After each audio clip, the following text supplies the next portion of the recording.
สวัสดีค่ะ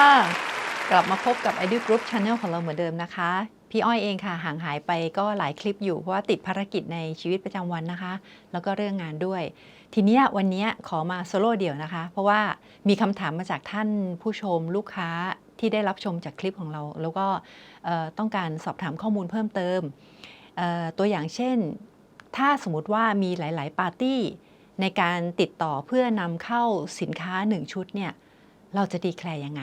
อันนี้เป็นคำถามที่ดีเพราะว่าปกติที่เราพบเนี่ยก็คือมีผู้ซื้อแล้วก็มีผู้ขายเอกสารก็ไม่ซับซ้อนจะผ่านด้วยของ LC หรือ TT อะไรก็ตามเนี่ยแต่ทีนี้ถ้าสมมติว่าเกิดเรามีคนขายเกิดสมมุติเราต้องการซื้อเครื่องจักรเครื่องหนึ่งแล้วทาง supplier manufacturer เนี่ยที่เมืองนอกเนี่ยเขาบอกเฮ้ยติดต่อในโดยตรงไม่ได้เพราะว่าไอ้มี trading agent อยู่เพราะฉะนั้นอยู่ต้องติดต่อผ่านเขาสมมุติว่า trading agent นั้นน่ะชื่อ B แล้วกันนะคะแล้วก็ supplier ที่อยู่ต่างประเทศเนี่ยชื่อ A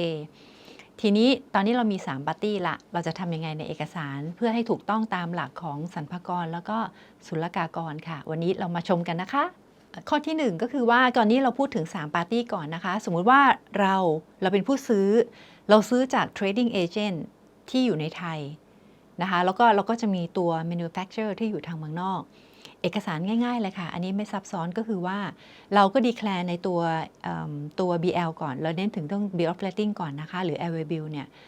shipper หรือ exporter ก็จะเป็นMr. A ที่อยู่เมืองนอกที่เป็นคนผลิตข้อ2ก็คือ consignee คือใคร consignee ก็คือเรานี่เองล่ะค่ะผู้ซื้อแต่ทีนี้แล้วปาร์ตี้ที่3ก็คือ trading agent ไปทางไหนไม่ยากค่ะเราก็นำชื่อของ trading agent คนนั้นเนี่ยสมมุติว่าชื่อ B แล้วกัน B เราก็จะมาโผล่ในช่องของ notify party ทั้งใน bill of lading แล้วก็ airway bill ถ้า bill of lading ถ้าท่านผู้ชมที่ติดตามตั้งแต่ต้นๆก็คือใช้กับ sea freight ก็คือมาทางเรือส่วน airway bill นะคะก็จะใช้กับทางแอร์นะคะเพราะฉะนั้นในเอกสารทั้ง2ฉบับเนี่ยเขาจะมีช่องให้เราใส่ก็คือว่าจะมีช่องของ shipper consignee และ notify party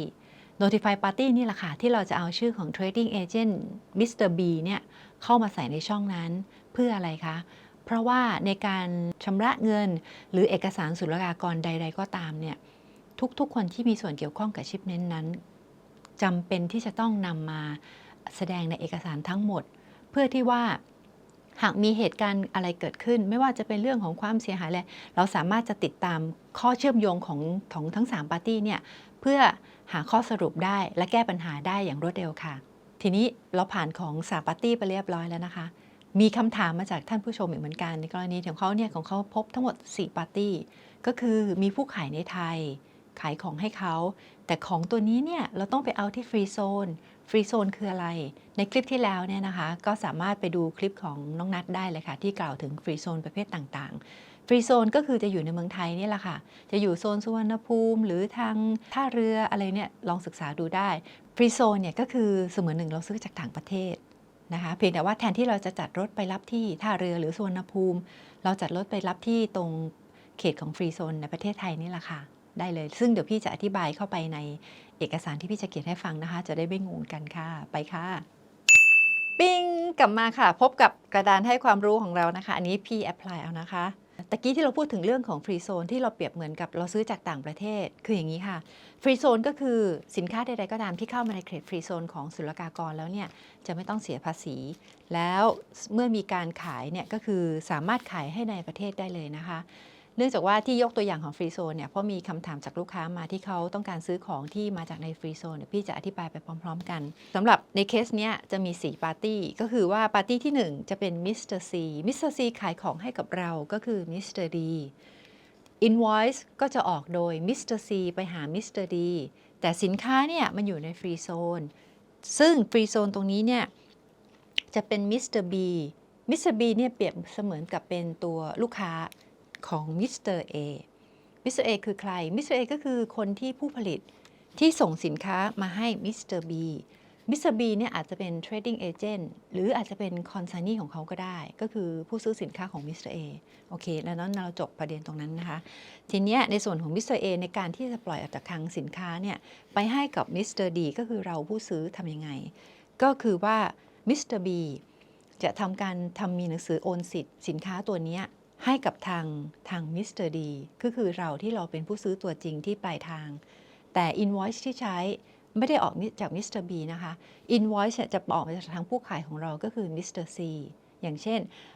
สินค้าเครื่องจักร1รายการมูลค่า 1,000 บาททางเราเป็นผู้ซื้อเราก็จะชำระให้กับมิสเตอร์ซีนะคะแล้วทีนี้เราก็จัดรถหรือคัสตอมเนี่ยมาทำการเคลียร์ที่ฟรีโซนทางมิสเตอร์บีที่เป็นคนเจ้าของสินค้าที่อยู่ในคลังฟรีโซนเนี่ยก็จะทำการโอนสิทธิ์สินค้าตัวเนี้ยมาให้กับเราที่เราชื่อมิสเตอร์ดีนะคะเพื่อที่ว่าเหมือนเสมือนหนึ่งว่าเขาขายของให้กับเราแต่จริงๆแล้วคนที่เราจ่ายเงินให้คือมิสเตอร์ซีทีนี้นะคะตอนนี้เราจะว่าถึงเรื่องของการโอนสิทธิ์ทางผู้ที่อยู่ต่างประเทศเนี่ยเขาส่งสินค้ามาตะกี้ที่พี่บอกก็คือว่าส่งมาให้มิสเตอร์บีทีเนี้ยมิสเตอร์บีเนี่ยเป็นเจ้าของสินค้าตัวจริงตอนนี้ที่อยู่ในของฟรีโซนฟรีโซนก็จะมีเจ้าของคลังสมมติว่าเจ้าของคลังชื่อมิสเตอร์เอ็กซ์ในการทำจดหมายโอนสิทธิ์เนี่ยทางมิสเตอร์บีต้องแจ้งทางมิสเตอร์เอ็กซ์เนี่ยนะคะว่าเขาจะขอส่งสินค้าโอนสินค้าโอนสิทธิ์สินค้าตัวเนี้ยให้กับมิสเตอร์ซีเพราะว่ามิสเตอร์ซีเนี่ยซื้อสินค้าจากมิสเตอร์บีนะคะเสร็จแล้วเนี่ยเมื่อมีการโอนสิทธิ์ปั๊บ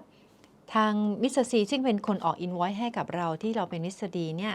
ก็จะทำการให้แจ้งให้เราไปรับสินค้าเราก็ทำมิสเตอร์ดีในฐานะมิสเตอร์ดีเนี่ยเราก็ทำสินค้าเนี่ยไปรอตรวจปล่อยที่ตรงคลังฟรีโซนนะคะก็คือในใบขนเนี่ยก็จะเป็นชื่อของเราแล้วสินค้าตัวเนี้ยก็จะออกจากคลังมาเป็นของเราเหมือนกับตามที่เราก็ซื้อกับมิสเตอร์ซีเนี่ยแหละค่ะทีนี้สงสัยว่าเอ๊ะแล้วอย่างนี้ใน invoice เนี่ยจะสเตทกันยังไงดีอันนี้ก็สามารถทำได้ปกติก็คือว่ามิสเตอร์ซีเนี่ยก็จะเป็นผู้ขายส่วนเรามิสเตอร์ดีก็จะเป็นผู้ซื้อแล้วก็ใช้ invoice ชุดนั้นแหละค่ะมาทำการในออกสินค้าที่คลังฟรีโซนตัวนี้ค่ะโอเคค่ะขอบคุณมากๆเลยนะคะที่ติดตามให้กำลังใจพวกเราเสมอมาหากท่านใดมีข้อแนะนำข้อติชมสามารถแจ้งเราได้เลยนะคะในคอมเมนต์ด้านล่างนี้เลยค่ะชอบกดไลค์ใช่กดแชร์นะคะขอบคุณมากค่ะสวัสดีค่ะ